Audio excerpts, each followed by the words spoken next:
Episode का starting में scene आता है एक प्रिंसेस के ऊपर और उसका नेम होता है फियाना। फियाना के पीछे एक मॉन्स्टर होता है जो कि उससे बहुत गुस्से में था और इसलिए फियाना भाग रही होती है। इसके बाद फियाना एक जगह में आके स्टॉप हो जाती है क्योंकि वो मॉन्स्टर अटैक करने वाला था और इसके बाद फियाना इसको देखकर अपने मन में कहती है पास इतना पावर है कि मैं इसको हरा सकती हूँ, यानी मैं ये काम कर सकती हूँ। और उसके बाद फियाना अपना अटैक कर देती है ना, अपने मन में कहती है मेरा अटैक बहुत ज्यादा इम्पैक्टफुल है, यानी मैं इस मॉन्स्टर को हरा पाऊंगी। लेकिन इसके बाद वो देखती है उसका अटैक इधर कुछ भी काम नहीं आता। वो मॉन्स्टर अपना अटैक करने लग जाता है और इसके कारण फियाना का हाल बहुत बुरा हो गया था ना, जान लेती है उसका खेल खत्म हो चुका है। और उसके बाद वो मॉन्स्टर अपना अटैक करने वाला था, लेकिन इसी बीच उस मॉन्स्टर का अपना हाथ टूट जाता है। ने इसको कट कर दिया था और उसकी बारी फियाना देखती है इधर एक बंदा आ जाता है जो कि रैन की तरह अपना स्वॉर्ड निकाल के उस मॉन्स्टर को मार रहा था। फियाना इसको देखकर बहुत इम्प्रेस होती है, लेकिन फियाना नहीं जानती ये बंदा कौन है। खैर इसके बाद हमें दिखाया जाता है वो बंदा था कमीतो, तो उस मॉन्स्टर के ऊपर आ जाता है और उसके बाद वो उस मॉन्स्टर को हरा दिया था। जहाँ पर इसको देखकर फियाना उससे बहुत इम्प्रेस होती है। फियाना कमीतो को ही देख रही थी और उसको देखकर कमीतो कहता है तुम सही हो, यानी तुम्हें कुछ भी नहीं हुआ, मैंने तुम्हें बचा लिया। और उसके बाद वो फियाना के पास आ जाता है, जहाँ पर इसकी बारी फियाना देखती है कमीतो का स्वॉर्ड अलग था। इसको फियाना ने कहीं पर पहले भी देखा है और इसके बाद वो जान पाती है ये तो स्वॉर्ड रैन का है और ये कमीतो के पास कैसे आ गया। फियाना एक बात को जान लेती है कमीतो और रैन के बीच में एक ऐसा बात है जो कि लोग नहीं जानते, तो इसको देखकर जान गया था जो उसकी सीक्रेट है वो आगे आ चुका है। और इसके कारण वो कहता है मैं तुम्हें एक बात कहने वाला हूँ और मैं एक ही है, यानी रैन एक लड़का है जो कि मैं हूँ। और इसके बाद सुनकर फियाना पहले बहुत ज्यादा शॉक्ड होती है क्योंकि फियाना का भी रैन आइडल थी, लेकिन अब वो जान पाती है रैन कोई बंदी नहीं है, ये एक बंदा है। इसके बाद वो लोग ऐसे बात करते हैं और उनका टाइम हो चुका था, अब से वो दोनों अलग होने वाले हैं। इससे पहले फियाना कहती है तो क्या हम लोग वापस मिल सकते कहीं और। रैन यानी कमीतो कहता है हाँ हम लोग मिल सकते हैं, मेरे पास एक गेम है और इसकी बारी में तुम्हारे साथ मिल सकता हूँ। कहती है जैसा कि लोग तुम्हें लड़कियां समझते हैं, यानी तुम्हारा नेम है रैन, लेकिन मैं जानना चाहती हूँ तुम्हारा असली नेम क्या है। जहाँ तक मैं जानती हूँ रैन भी तुम्हारा अलग ही नेम होगा। और इसके बारे कमीतो कहता है मेरा नेम है कमीतो और इस बात को किसी को मत बताना। और इसकी बारी फियाना कहती है मैं इस बात को किसी को नहीं कहने वाली, मैं प्रॉमिस करती हूँ। और इसके बाद कमीतो भी इससे हैप्पी होता है और वो लोग ऐसे बातें करते हुए अलविदा कह देते हैं, तो अपने फाइट के लिए चला जाता है। खैर इसके बाद सीन आता है प्रेजेंट टाइम में, जहाँ पर कमीतो अपने होश में आ चुका था। तो कहता है लास्ट फाइट में उसका सारा एनर्जी ड्रेन हो चुका था और इसके कारण वो बेहोश था। अब मैं अपने होश में आ चुका हूँ। और इसके बाद वो अपना आंखें खोलता है और अपना हाथ आगे कर देता है। इसके बाद कमीतो जान पाता है उसके आगे कोई है और उसके बाद वो आगे देखता है जहाँ पर उसका हाथ एक लड़की के ऊपर था। वो लड़की होती ईएसटी, जहाँ पर उसके हाथ ईएसटी के उन दोनों में था। और इसको देखकर ईएसटी कहती है क्या आप मेरे इन दोनों के साथ खेलना चाहते हो। तो इसको देखकर डर जाता है और इसके बाद वो कहता है ऐसा कोई बात नहीं है, मैं तुम्हारे साथ ये सब नहीं करना चाहता। इसके बाद ईएसटी कमीतो के बहुत पास आने लग जाती है और इसको देखकर कमीतो कहता है वैसे तुम नंगी क्यों रहती हो, ये दिखने में अच्छे नहीं होता है। और इसके बारे ईएसटी कहती है वैसे मैं नंगी नहीं हूँ, मेरे पास सॉक्स है जो कि अभी मैंने पहना हुआ है।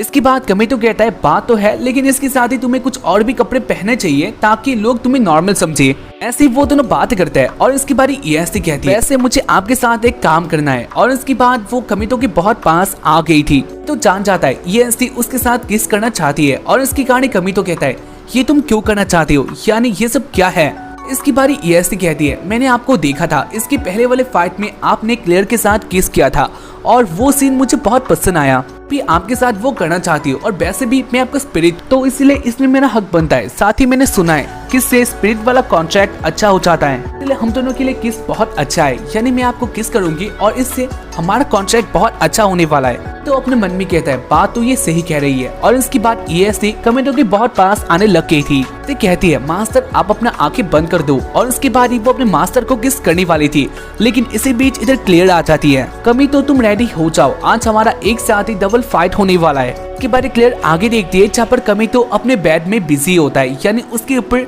ईएसटी होती है। वो दोनों अलग ही मूड पे होता है और इसको देखकर क्लियर बहुत ज्यादा गुस्से में आ जाती है। और इसके बाद वो कहती है कमीतो तुम एक बहुत बड़े थड़की हो, अपने स्पिरिट के साथ ये सब करती हो, ये बहुत बुरा बात है, तुम एक बहुत बड़े थड़की हो। कहता है ऐसा कोई बात नहीं। और इसकी बारी क्लियर कहती है तुम बिस्तर से उतर जाओ। और इसकी बात कमीतो जाने वाला होता है, लेकिन वो नीचे गिर गया था। कमीतो के साथ उसका स्पिरिट यानी ईएसटी भी नीचे गिर जाती है।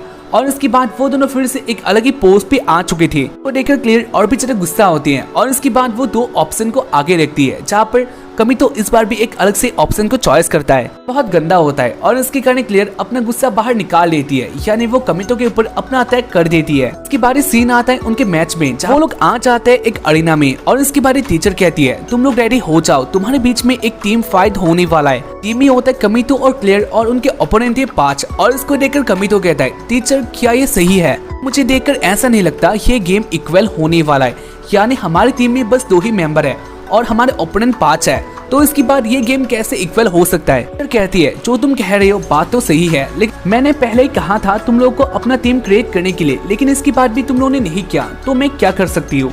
तो होने वाला है और इसका रिजल्ट भी तुम्हारे रैंकिंग के ऊपर इम्पैक्ट देने वाला है। तो जान लेता है उसका कुछ भी नहीं हो सकता, यानी वो दोनों ही अपने ओपोनेंट के साथ लड़ना होगा। स्टार्ट होता है और इसके बाद सीन आता है एक रेस्टोरेंट पे, जहाँ पर कमितो और क्लियर एक साथ ही बैठे होता है और वो लोग अपना लंच कर रही थी। बहुत ज्यादा उदास होती है, साथ ही वो गुस्सा भी थी और उसके बाद वो कहती है ये कैसे हो सकता है, हम लोग उस बैटल को हार गए।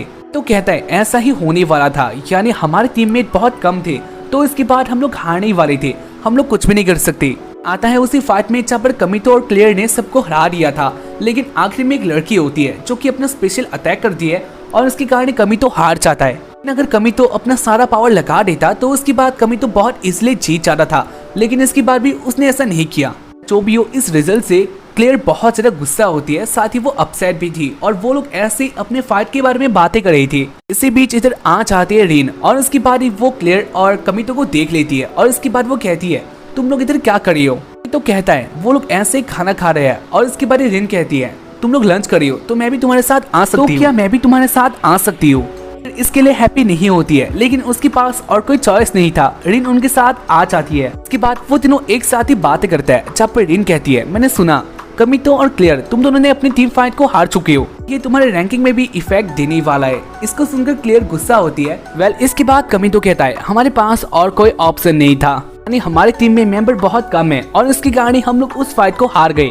वैसे तुम्हारा टीम का क्या हुआ? बात को सुनकर रीन का मुंह अलग हो जाता है और उसके बाद वो कह रही थी मैंने भी ना टीम को लीव कर दिया, यानी अब के टाइम में रीन अकेला हो चुकी थी और उसके बाद वो अपने मन में कह रही थी मुझे अपनी टीम ने निकाल दिया। इसके कारण वो अब के टाइम में अकेला हो चुकी है, जो कि किसी भी स्टूडेंट के लिए ये अच्छा बात नहीं था, यानी सबको एक अपना टीम चाहिए कि वो लोग आगे जा सकता है, क्योंकि सबका एक टीम मैच होता है। खैर इसके बाद वो लोग ऐसे बातें करता है, जहाँ पर इन सारी बातों से कमितो जान पाता है रिन उनकी टीम में आना चाहती है, लेकिन वो डायरेक्टली इन सारी बातों को नहीं कहती है तुम लोगों का तो बहुत अच्छा बात है, यानी तुम दोनों एक साथ ही हो, लेकिन मेरे पास अब कोई टीम नहीं है और इसलिए मैं ढूंढ रही हूँ मुझे कौन सी टीम में जाना चाहिए। तो क्लियर के पास आ जाता है और उसके बाद ही वो क्लियर के कानों में कहता है हमारी टीम में आना चाहती है, यानी उसने मन बना लिया, लेकिन वो डायरेक्टली इस बात को नहीं कह रही है, तो इसके कारण हमें उसको अपनी टीम में ले लेना चाहिए, कि वैसे भी वो अकेला हो चुकी है, साथ ही वो अपसेट है। इसी बात को सुनकर क्लियर गुस्सा होती है और इसके बाद वो कहती है ऐसा कभी नहीं हो सकता, लेकिन अगर डायरेक्टली नहीं कहेगी तो इसके बाद मैं उसको अपनी टीम में नहीं ले सकती, यानी ये नहीं हो सकता। और उसके बाद कमितो कहता है इतना रूड नहीं बनना, यानी रीन हमारी टीम में आना चाहती तो हमें उसे लेना चाहिए, लेकिन इसके बाद भी क्लियर नहीं मानती और इसके बाद ऐसी बहुत सारी बातें होता है। फिर में क्लियर कहती है रीन अगर तुम हमारी टीम में आना चाहती हो तो तुम आ सकती हो, तुम्हारे लिए ये टीम ओपन है। लेकिन इसके बाद रीन शो ऑफ करने लग जाती है और उसके बाद वो कहती है मैं तुम्हारी टीम में नहीं आने वाली, और अगर आ भी चाहूंगी तो इसके बाद मैं उसका लीडर बनने वाली हूँ। इस बात को नहीं मानती और उसके बाद वो कहती है कमितो मेरी टीम में पहले से ही है, तो इसलिए इस टीम का लीडर मैं ही बनने वाली हूँ। कहती है ऐसा नहीं हो सकता, लीडर तो मैं बनने वाली हूँ। और उसके बाद क्लियर कमितो को कहती है देखो ये ऐसा बात कर रही है तो इसको हम लोग अपनी टीम में कैसे ले सकते हैं। और इसके बाद कमितो कहता है ये अगर हमारी टीम में आ जाए तो हमारे लिए ये बहुत प्रॉफिट होने वाला है, इसके पास बहुत पावर है और इसका हम लोग यूज कर सकते हैं। और उसके बाद ही क्लियर कहती है लेकिन तुम इस बात को जानती हो रीन अपना पावर अपने मर्जी से यूज करती है, यानी वो टीम वॉक नहीं जानती, तो इसके बाद वो क्या करेगी हमें नहीं पता। वो लोग ऐसे बातें कर रहे होते हैं और इसी बीच इधर एलिस आ जाती है और इसके बाद वो कहती है इसके बाद इधर एलिस आ जाती है और वो देखती है क्लियर और रिन एक दूसरे के ऊपर चिल्ला रहे होते हैं और इसको देखकर एलिस कहती है लोग ऐसे इस जगह में बातें नहीं कर सकते, यानी ये अलाउ नहीं है। और इसके बाद वो अपने बातें कहने लग गई थी। इसके बाद वो आ जाते कमितो के पास और उसके बाद वो कहती है कमितो तुमसे एक बहुत इंपॉर्टेंट बात करना है। तो कहता है हाँ तुम कह सकते हो। और इसके बाद एलिस कहती है तो क्या तुम हमारी टीम में, और इसकी बात वो स्टॉप हो जाती है। एलिस शर्माने लग गई थी और इसको देखकर कमी तो कहता है तुम आगे बढ़ सकती हो, यानी मैं सुनने के लिए रेडी हूँ। और इसके बाद एलिस कहती है क्या तुम हमारी टीम में आ सकते हो, क्योंकि लास्ट मैच में मैंने तुम्हें देखा था बहुत ज्यादा स्ट्रांग हो और इसके कारण तुम हमारी टीम में आ सकते हो, इसके लिए सब लोग एग्री करेंगे। तो अपने मन में कहता है उसके लिए ये बहुत अच्छा ऑफर है, यानी इससे वो बहुत आगे तक जा सकता है, जो कि ये उसके लिए बहुत इजी है। इसके बाद वो देखते हैं क्लेयर को और वो अपसेट हो चुकी थी और इसको देखकर उसके मन में क्लेयर की बातें याद आने लग जाता है, जहाँ पर उसके और क्लेयर के बीच में एक बहुत अच्छा बॉन्डिंग बन गया था। साथ ही उसके साथ रीन भी है, तो क्या वो इन दोनों को छोड़कर उस टीम में जाने वाला है, उसके मन में क्वेश्चन आ रही थी। खैर आखिरकार वो कहता है एलिस मुझे माफ कर देना, यानी मेरे पास एक टीम है और इसलिए मैं तुम्हारी टीम में नहीं जा सकता।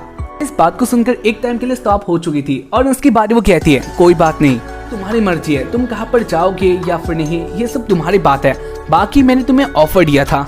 इसके बाद एलिस अपने आइडल यानी रैन के बारे में कहती है, जहाँ पर इसको सुनकर कमी तो अपने मन में कहता है रैन एग्जिस्ट ही नहीं करती, रैन ही कमी तो है। वैसे हाँ, आगे जाने से पहले एक रिक्वेस्ट करना चाहूंगा, अगर तुम लोगों ने अब तक इस चैनल को सब्सक्राइब नहीं किया तो उसको कर देना, क्योंकि ये बहुत इंपॉर्टेंट होता है। बाकी अगर एपिसोड को अब तक देखे हो तो लाइक करके ही जाना, क्योंकि ये भी बहुत इंपॉर्टेंट होता है, और इसके पहले वाला एपिसोड भी देख लेना। तो इसके बाद हमें दिखाया जाता है इस बात को सुनकर इधर से जाने लग गई थी और इसके बाद क्लियर कमितो को बुलाती है और वो कहती है तुम्हारा बहुत ज्यादा थैंक यू। तो देखता है क्लियर शर्माने लग गई थी और इधर क्लियर बहुत ज्यादा हैप्पी भी होती है और उसके बाद क्लियर कमितो को कुछ कहने वाली थी, लेकिन इसी बीच एलिस कहती है कमितो तुम्हारे लिए एक और बात है जो कि मुझे तुमसे कहना था। और उसके बाद कहती है तुम्हें प्रिंसिपल ने बुलाया है क्योंकि बहुत इंपॉर्टेंट बात है। और उसके बाद सीन आता है रेस्टिया के ऊपर, वो एक जगह में चाय पी रही थी और इसी बीच उसके पास एक बंदा आ जाता है जो कि इसके पहले वाले एपिसोड में हम लोगों ने देखा था। इसके बाद वो डार्क स्पिरिट के बारे में रेस्टिया के साथ बातें करता है और उसके बाद वो लोग एक प्लान के बारे में बातें करता है। रेस्टिया हंसने लग गई थी और इसको देखकर ऐसा लगता है उन लोगों का एक और प्लान है जो कि शायद से ये आगे जाकर अच्छा नहीं होने वाला। और उसके बाद कमितो आ जाता है प्रिंसिपल के पास। प्रिंसिपल कहती है कमितो यानी रैन तुम पहले से बहुत कमजोर हो चुके हो, 3 साल पहले तुम्हारे पास बहुत पावर था लेकिन अभी के टाइम में तुम बहुत वीक हो चुकी हो। और उसके बाद ही कमितो कहता है ऐसा हो सकता है, 3 साल से मेरे अंदर बहुत सारे चेंजेस आ चुके हैं लेकिन आप चेंज नहीं हुई हो। प्रिंसिपल कहती है हाँ तुमने सही कहा। प्रिंसिपल कहती है तुमने सही कहा, तुम अपने गेम में हार चुके हो लेकिन मैं पहले की तरह ही हूँ। वैसे तुम्हारे लिए एक बहुत इंपॉर्टेंट बात था, तुमको एक लड़की के साथ मिलाना चाहती हो। और उसके बाद प्रिंसिपल बुला देती है फियाना को। प्रिंसिपल कहती है ये एक प्रिंसेस है, साथ ही ये हमारे स्कूल में आना चाहती है, यानी ये तुम्हारी तरह है ट्रांसफर स्टूडेंट, और उसके साथ ही तुम्हारे लिए काम प्रिंसेस को गाइड करने के लिए या फिर उसको सेव करने के लिए तुम्हें उसके साथ रहना होगा। अब से ये तुम्हारा काम होने वाला है। खैर इसके बाद फियाना आ जाते कमितो के पास और वो कहती है क्या तुम मुझे पहचान पाए? तो कहता है मैं आपको नहीं जानता। और इसके बाद फियाना अपने मन में कहती है मैं जानती थी ये मुझे नहीं पहचान पाएगा। इसके बाद एपिसोड एंड हो जाता है और अगर एपिसोड को देखकर अच्छा लगे तो इसको लाइक कर देना। बाकी हम लोग मिलते हैं इसके बाद वाले एपिसोड में, तब तक के लिए बाय, जय हिंद।